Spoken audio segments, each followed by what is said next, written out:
Tahimik ang gabi, hinipo ng hangin ang pusong matuwid.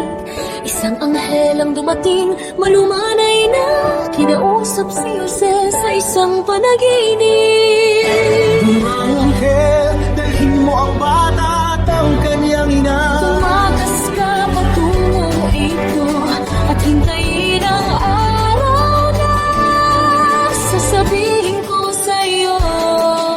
Sapagkat kailangan i-Herodes na higit ang buhay ng bata. Siya'y bumangon sa kalaliman ng gabi. Ang mga ay nakayakap sa mga bisig ng kanyang